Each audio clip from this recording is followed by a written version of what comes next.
Is Cinderella a social engineer? That terrifying monster trying to break into the office, or did he just forget his badge again? Find out with Work Bites, a new security awareness training series from Infosec. This series features a colorful array of fantastical characters, including vampires, pirates, aliens, and zombies as they interact in the workplace and encounter today's most common cybersecurity threats. Infosec created Work Bites to help organizations empower employees by delivering short, entertaining, and impactful training to teach them how to recognize and keep the company secure from cyber threats. Compelling stories and likable characters mean that the lessons will stick. So go to infosecinstitute.com/free to learn more about the series and explore a number of other free cybersecurity training resources we assembled for CyberWork listeners just like you. Again, go to infosecinstitute.com/free and grab all of your free cybersecurity training resources today. Today on CyberWork, I talked to Katie O'Malley, founder of Encourage Coaching and Counseling. I met Katie at this year's Women Impact Tech Conference in Chicago, and she gave a great talk about effective networking and giving confidence to tech professionals at all levels of the career ladder. Katie and I talk about finding your adjectives to describe yourself and using them to center your interactions with new people, creating courageous workplace culture, and why women only being mentored by women turns into the new unpaid labor. So let's all step up, do our part, and make the workplace better. You'll get some personal tools to do so today on CyberWork.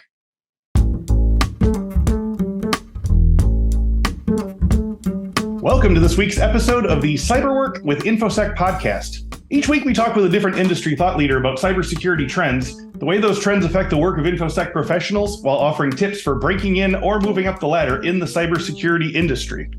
My guest today, Katie O'Malley, is a career coach and workplace consultant with 15 years of professional experience serving the nonprofit, corporate, and education sectors. In 2012, Katie earned a master's degree in counseling and board certification in coaching.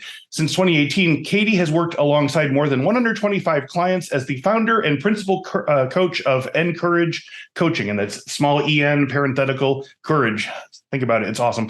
Founded with a noble mission of providing exceptional, financially accessible coaching services to Chicago area professionals, Encourage Coaching has grown to support individuals and businesses from coast to coast, as well as the United Kingdom, coaching clients in the design of authentic career paths, effective leadership practices, and courageous workplace cultures is the DNA of Encourage Coaching. Prior to Encourage Coaching, Katie served as a leadership coach and course instructor to MBA and graduate students at Chicago Booth, the University of Texas at Austin, DePaul University. Recently featured in Fast Company and Thrive Global, Katie's research and writing supports both sides of the workplace equation, encouraging employers and employees to remember we're all in this work thing together. Katie, thanks so much for joining me today, and welcome to CyberWork. Chris, thanks so much for the invitation and the opportunity to connect with your audience. Oh, it's my pleasure. So, to start with, I'd like to know more about your initial interest in consulting and specifically coaching women and professionals in the tech industry. Was Encourage Coaching and Counseling based on this idea from the very beginning? So it Encourage Coaching was based on the idea, truthfully, that work sucks, but it doesn't have to. Right. Through a variety of lived experiences that I had, my friends had.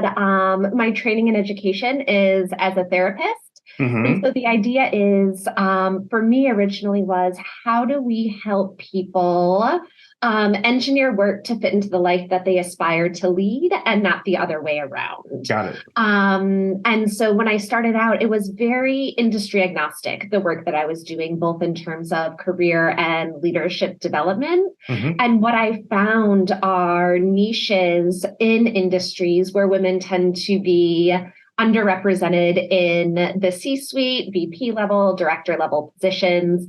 Tech, obviously being one of those. And so we're on a mission to get more women into the rooms where decisions are being made, because until there's representation at the top, there's never going to be joy and justice in the workforce for 99% of the people that are making those products and services happen. Yeah, absolutely. And yeah, I should mention that I met Katie at the Women Impact Tech Elevate conference back in April, and so that's why I specifically asked that question. She was leading a great panel about sort of getting to know networking people and letting them know your personal brand. So we'll talk about that in a minute here. But I want to just start with a little bit about your career history. That's kind of my most reliable way of getting to know my guests here. So I see that you've been involved in leadership development and coaching for a vast majority of career. So when did you first realize that coaching and leadership development was your calling? I mean, like you said, you were a therapist before, but like, what was it that was so exciting to you about this, and what is it that keeps you going in it? For sure. So for me, I was really heavily involved in student leadership development when I was in college. Okay. And I, knew that there was a path for me there if I wanted to take it, but I also knew it was going to require a master's degree to get there. And I would have been the first person in my family to really pursue advanced education beyond an undergraduate degree. Had studied political science, graduated in 2004, so it was an election year. I'm like, let me take the degree that I have and do something with it right out of the gate. Yeah, sure. And so my career path really that brought me to career coaching and leadership development was the result of a series of, I don't want to call them failed workplace experiments and failed career directions. Learning experiences. Learning experiences for sure. But I got to the point where I've tried politics, I've tried nonprofit, I've tried corporate. Clearly, I've done my due diligence. Yes. Let me pivot into this thing that I thought I wanted to do a long time ago. And what I found was in that exploration, something brand new, which was coaching. So insurance companies not super keen to cover conversations about career for a client because work is not a mental health illness. Work is not a mental health diagnosis, even though work leads to burnout, and the symptoms of burnout are identical to those of anxiety, depression, and post-traumatic stress. And so after earning the degree was really when I pivoted into coaching. So I would be able to support folks in the way that I thought they needed to be supported in their work. It's where we spend 8, 10, 12 hours out of our day, anywhere between 5 and 7 days a week. And if that part of our life is not functioning well and is not contributing positively to our well-being, we're gonna have some struggles. Yeah. Now, I want to circle back to that. You said you started out wanting to do sort of leadership development, and then you did your due diligence with all these other industries because you sort of felt like, did you feel like with leadership development and the stuff you actually wanted to do, was this like something that you just didn't see a path to at that time? Did it just not seem like a realistic way to sort of earn a living, or what was the sort of friction then, and what sort of unblocked it later on? Yeah, I think a couple of things. One is the timing. So when I was first really interested back in 2004, I didn't have the literacy to know what the path might even be, right? Human resources, talent development, a certain level of understanding or literacy of an industry or of a field is required. The other piece is leadership was not being talked about in the same way 20 years ago that we talk about it now. Career was not necessarily being thought about in the same way 20 years ago that we think about it now. And so for me, it was always an interest, but I did not, to your point, necessarily see a path until I realized, my gosh, there are so many things in business that are not business or sales. There's that people side to it that really needs investment. So it wasn't so much that there wasn't a path, it was just that you hadn't been given the tools to sort of see the roadmap to do something like that. Okay. Now to that end, you said that leadership is thought of in different terms now than it was 20 years ago. What are the big changes? Is it in terms of, like you said, mental health and work-life balance and stuff? Yeah. So with leadership for a long time, management and leadership were used synonymously, right? And for me, leadership is really activating the energy in others to create meaningful change versus management, which is making sure the work gets done, the products get delivered, the client is happy. And so with leadership, we're really looking at inspiring others to be able to do the work that they were meant to do and contribute to something meaningful I see. in the end. Right. So you're not just being plugged into a thing, you're actually turning it into a sort of a whole life. Right. And it's interesting. So many, the vast majority of people who are promoted to a management role, which, managers are often now referred to as people leaders, they're promoted into that role right around the age of 30, but they don't receive any leadership development training or leadership education until they're 42.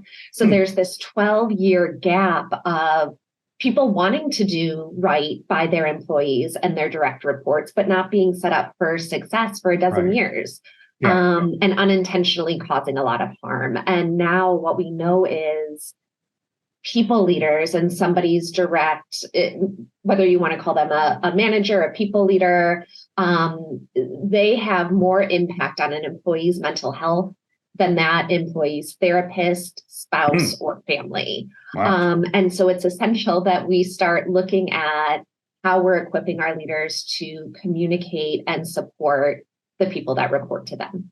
Wow. Yeah. It's like you're self-parenting for 12 years. Right. You're just like, I have to learn these skills because no one's teaching them to me. Well, what is it about 42? I mean, it's just the median age, but is it just that they feel like, okay, you've made enough mistakes now, we're going to give you the proper path or something? Or what is it? I think, I honestly don't know why there's such a large gap. I think even before the moment somebody starts leading other folks, there needs to be development, right? There needs to be an intervention before somebody starts leading others. And I think, like I said, for a long time, it was how do you run a meeting? How do you run a one-on-one with somebody? Versus how do you really support and understand and motivate that employee? Yep. And sort of help them craft a career path as well, and a retention path and stuff. So, to turn to your own organization, can you walk me through what your first steps are when a new client walks through the door? I mean, we can do this at a couple different levels, but where do you start gathering information about someone who's maybe on the leadership track versus someone who's more sort of in the sort of rank and file workspace? What are some common areas that need strengthening skill wise, and what do you provide for them? Yeah, for sure. So when someone reaches out for coaching, the first thing to suss out is, are you looking for career coaching or are you looking for leadership coaching? I like to say career coaching is for folks who are looking to make a pivot for any number of reasons. Often it's a toxic work environment, a work environment where they feel like they won't have opportunities to advance, or folks who are re-entering the workforce or entering the workforce for the first time. So kind of sussing out, do you need career coaching or leadership coaching? You love what you're doing. You know you're in the right field. You know you're in the right role, but you just want to advance where you're at. That's where we focus more on leadership coaching. From a career perspective, one of the places I think folks in general struggle the most is with networking. You often hear you have to know people these days to get a job. And to a certain extent, that's true, right? To get a foot in the door, to be able to get an introduction is always helpful. But networking turns so many people off. And I know that's how you and I met. And so I think that's a place of development. Also, how do you tell a compelling story about who you are and what's the differentiated value you bring to the table? A lot of people, most people don't like to sell themselves, especially women. We feel like, we can't toot our own horn. There's kind of a double-edged sword there for us. But then on the leadership side, I think the place folks struggle with is seeing empathy and compassion as a weakness when it's really a strength in terms of leadership, but also communication. The way that we communicate, we assume is the way everyone wants to be communicated with. But a big part of what we do in leadership coaching is recognizing the way I communicate, what motivates me, while I'm biased to assume this is how everybody wants to be communicated with and it's what motivates them.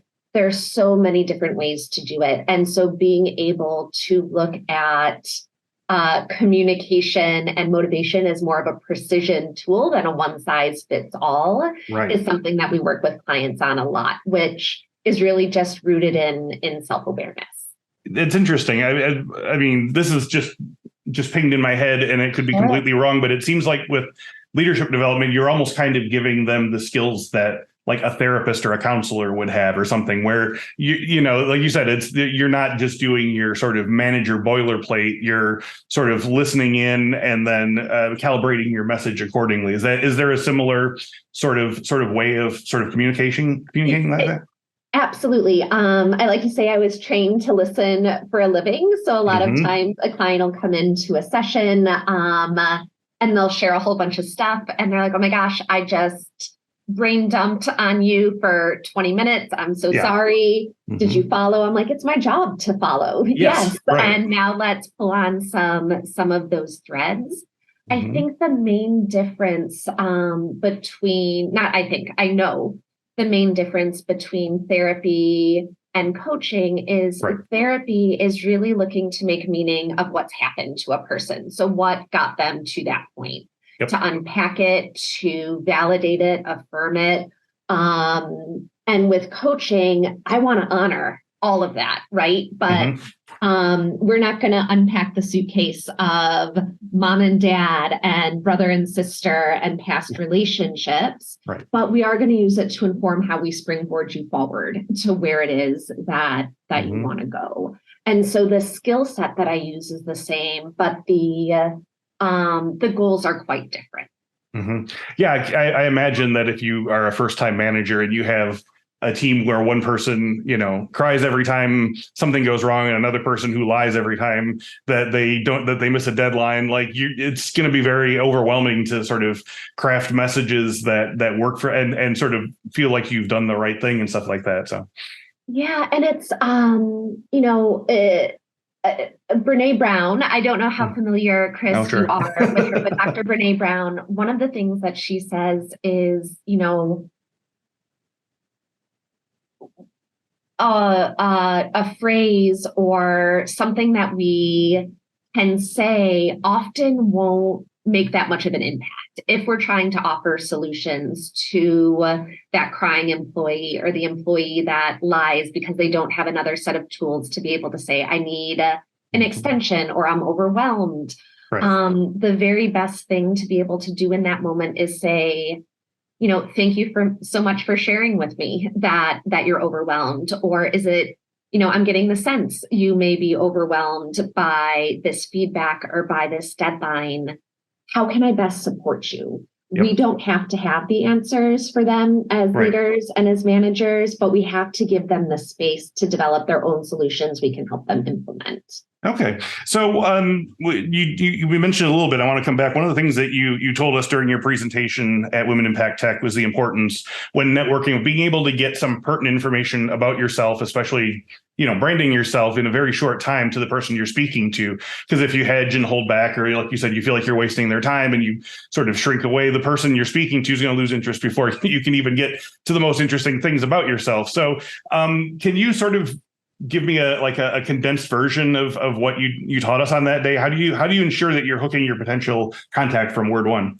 Yeah. And so the idea with networking, so I want your audience to stop thinking of networking as a transaction, as an exchange of business cards, as an exchange of LinkedIn QR codes. We did not endure 2 to 3 years of a pandemic for someone to walk up to us in an in-person space and say, I'm Katie, I'm a therapist. Nice to meet you. It's not why we're getting dressed up and leaving the house and reconnecting with folks again, right? We're doing it to really meaningfully connect with people. We were physically distanced for so long. we've lost some of that ability to socially connect and engage in meaningful ways. And so the idea is being able to share with folks 2 adjectives about you from the moment you connect, what it is that you're interested in learning about them. Because when we think about networking, we often think about it as what can I get instead of what can I learn or what can I give. And then that third part is being able to share what it is that you want. And especially as women, we've been socialized to not have wants and to not have needs. And if we do, to withhold them and not express them.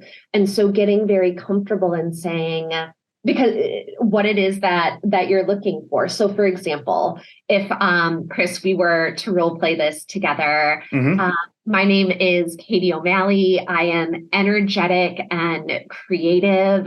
I'm here with you today to learn more about your audience, to learn more about cybersecurity. And what I want is to connect with a new audience and hopefully grow my business as a result. Yeah. I guess I'm wondering, what would you say to me after hearing that? All right, it's interaction time. Okay. Hi, Katie. I'm Chris. I am communicative and talkative, I suppose. And I'm here to learn more about some of the different. I'm here to lower the barriers to entry for women and diverse candidates to get into cybersecurity. And to do that, I'm finding ways that I can find like cool guests who will make people feel comfortable and make them feel welcome and make them feel like this is something that I can do. And so that's why I invited you on the show today. Well, thank you so much for that. And I can definitely get the sense you are very communicative. You wouldn't be having a podcast, right? If that wasn't a strength and a superpower of yours. And, I heard you say you're looking for guests that can really lower barriers of entry. Let me look at my network and see who I can connect you with. Yeah. And that's the important part, is when you're going through this exercise with someone, not just thinking about what you can get from them, what you can take from them, but being willing to offer something you can give. So if you don't have the answer, if you don't have the right skill set for what they're looking for, my guess is someone in your network does. And being willing to make those connections, offer those resources, that's what makes you memorable. Generosity and gratitude, especially in the world that we're living in right now, that is just the best social currency I think you can offer someone. Yeah. I think about, my days just after college and my first job, and I would read books about networking or I would take advice from people who were, 20 years my senior. And there was always that sense, they would always say things like, just sort of, check in with this person that you're contacting with, send them an article that you think might be interesting. And it all just seemed very overwhelming. Like, what could I possibly give to someone who's 25 years older than me and is like a CEO of like a, $500,000, $2 million company and stuff like that. And so I think you just have to get yourself out of that and realize that even like from the moment you hit, the workforce, that you have things that you can contribute upward, and you don't just have to sort of like hold your hands out and hope that they'll give you something in exchange. 100%. It took me a long time to learn that.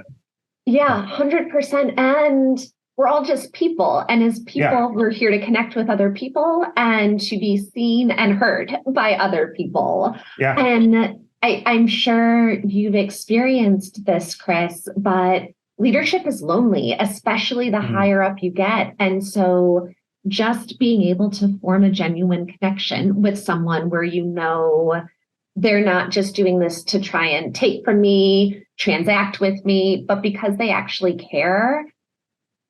Building meaningful connections happens before you need anything. And so really cultivating that community and cultivating those relationships by giving, by listening, by holding space, people are going to be much more excited to support you in that moment that you need it. Yeah, that's awesome and very true. So as I said before, one of my goals with cyber work is to sort of lower the barriers to entry in cybersecurity specifically, and make you feel like get over imposter syndrome or feel like you're not qualified or techie enough because you haven't been immersed in tech since childhood, or things like that. Or also for outward based, for companies who sift through the same 5 certifications, the same backgrounds, and same lived experiences. I want to sort of connect these things a little better. So as the Women Impact Tech Conference made clear, there's a lot of great women professionals, and I met dozens of them, and there were hundreds there who are engaged, ambitious, and ready to make a difference all around. So Katie, what are your recommendations for accelerating this trend so that, as someone said at the conference, that we could possibly achieve gender parity sometime in the next 5 or 6 decades? Hopefully, right? Yeah. The numbers are a bit. Let's speed it up a little. Yeah. Than that. Yeah. I would love to see that happen at the rapid clip you were talking about. But I think one of the things that we often see in terms of trying to get people, it's not just getting people in the door, it's retaining them, right? And so what we need to do is really operationalize the diversity to give people a sense of belonging. Yep. Belonging can be difficult when people look around and they don't see anyone in leadership who looks like them. They don't see anyone on their team who looks like them. Mm-hmm. And when we don't feel like we belong, it can really impact our well-being emotionally, physically, psychologically, and then reduce performance, get put on a performance improvement plan, and then we either leave or we're out the door. Mm-hmm. So before even looking at what can women do and under-recognized groups can do, before even looking at that, it's what can the company do to create a sense of belonging and a sense of community? Because people do not readily leave their communities. And so there's no issue getting people in the door if your eyes are open, if you're attending events that really focus in on diversity and inclusion, recruiting from those places that you don't typically recruit from. But once they're in the door, how are you making them feel like they belong there and that they matter? Yeah. So that's the first thing I want to say. Yes. But and then the second piece I'll say, and then I'll leave companies and organizations alone for a second, and because we do have individual responsibility, right? We'll come back to companies. Don't worry, it's fine. Okay. Yeah. Is this idea of sponsorship, right? Women have, or mentorship. Women have been mentored to death.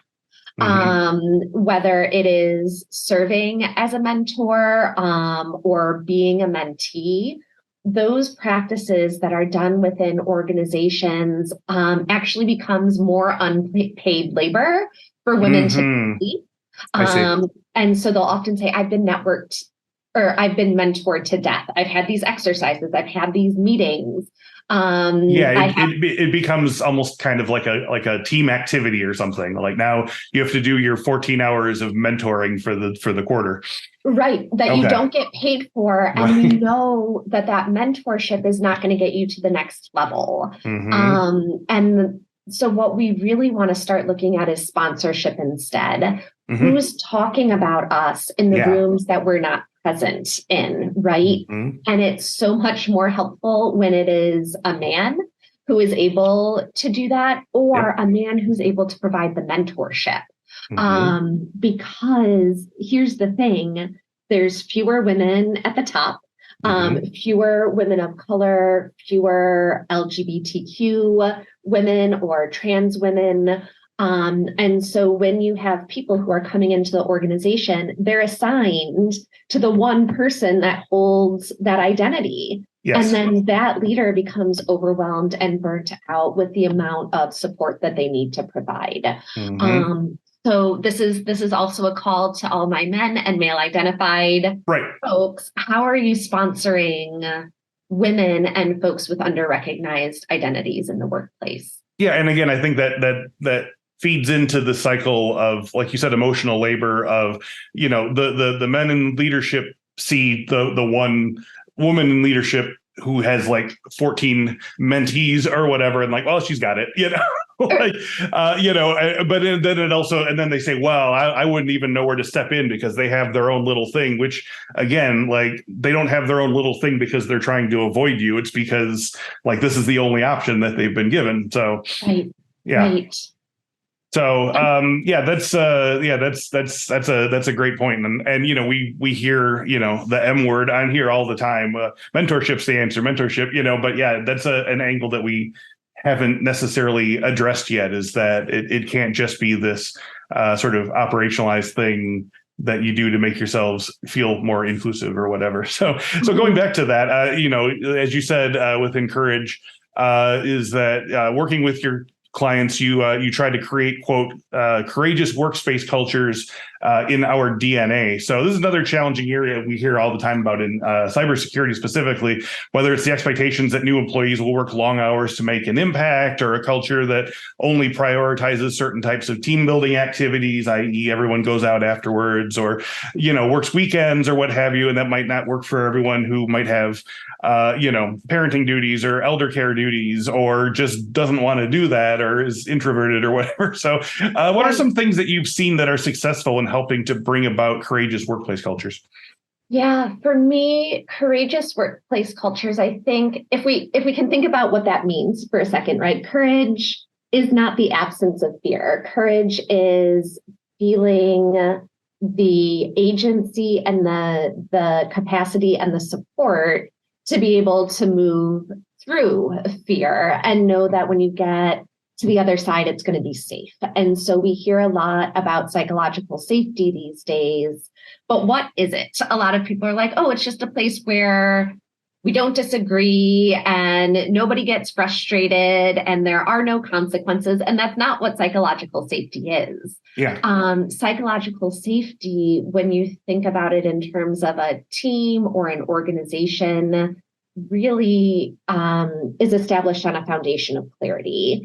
Clarity of roles, clarity of responsibilities, and clarity of expectations. If we don't have clarity for our employees, they're never going to feel safe, and they're never going to be able to feel empowered enough to take that risk that might take the team or the company to the next level, the product or the service to the next level, or for innovation. And so when in doubt, over communicate and be as clear as possible. Yeah.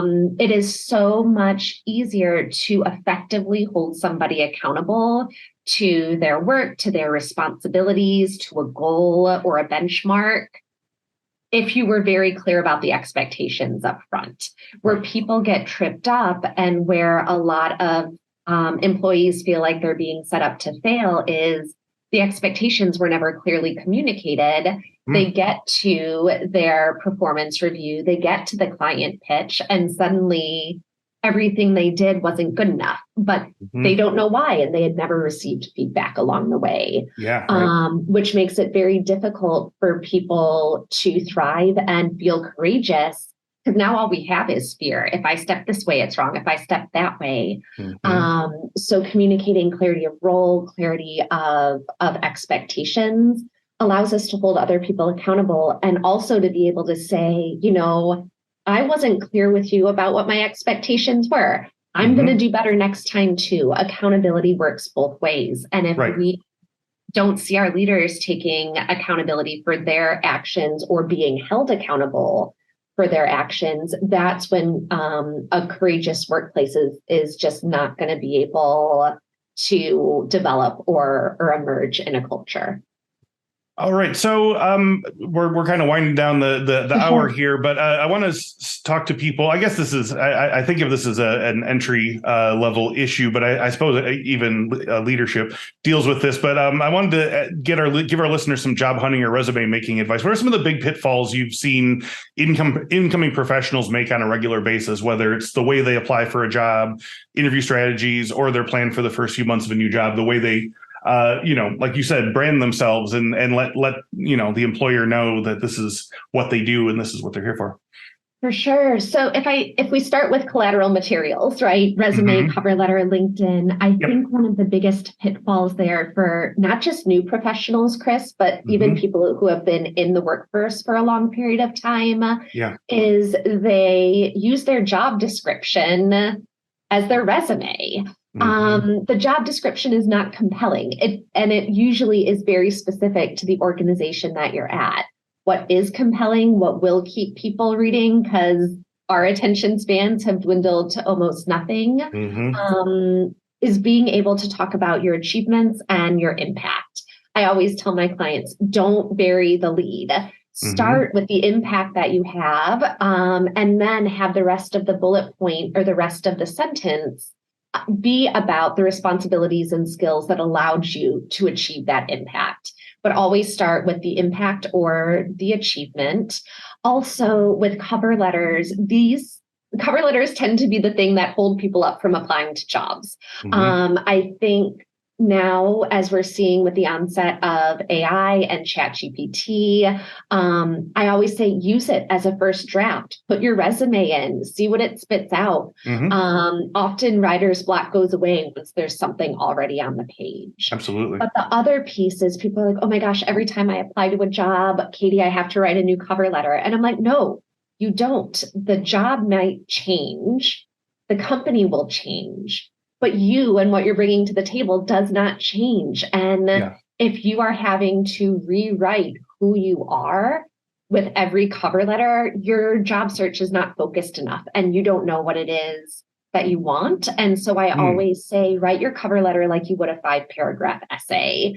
Write an introduction that talks about 2 of your strengths and a value that really drives and motivates you. Those become the 3 paragraphs for the body of the cover letter.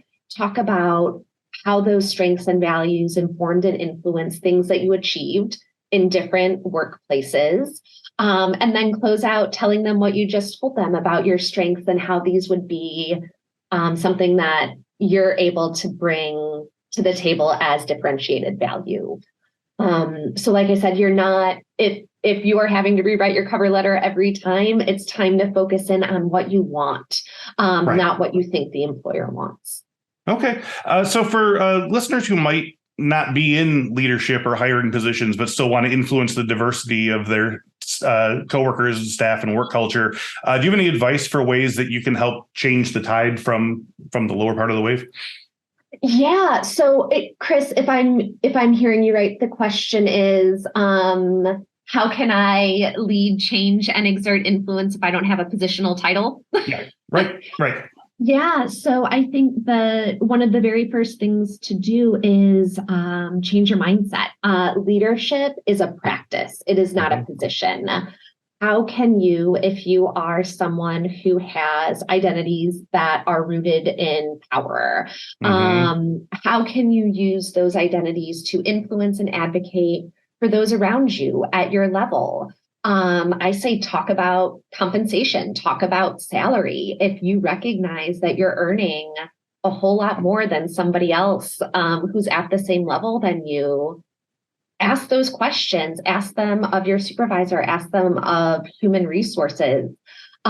We can start just by having a positive impact or a positive influence on somebody else's life. And it can just be that one person. It doesn't have to be everyone. If it has to be everyone, that's too daunting and no one's going to step in and try and make a change. I would say the other thing, when you're in a meeting and someone gets spoken over, whether that is a woman or an under-recognized group, interrupting the person that interrupted them and say, hey, I'd really love to hear what Chris was saying. I'd love to have him finish his thought. Or if somebody takes an idea that has already been shared by a woman or an under-recognized group, being able to say, hey, I'm pretty sure Katie said that 5 minutes ago. Katie, would you care to elaborate on what you were talking about? Right. A lot of it is collecting observations, holding yourselves and others at the table accountable. These are the small micro practices and micro choices that can have a big impact or a macro impact when other people start seeing them happen. That's awesome. Great advice. Thank you. So as we wrap up today, we've talked about a little bit, but if you want to tell our listeners anything else about Encourage and consulting, how our listeners can learn more, or how they can find you, Katie O'Malley, feel free to do so now. Yeah, sure. So you can visit us at encouragecoaching.org. Also on social media, Facebook and Instagram at Encourage Coach Chicago. I love building up my network. Connect with me on LinkedIn. It's /Kate O'Malley.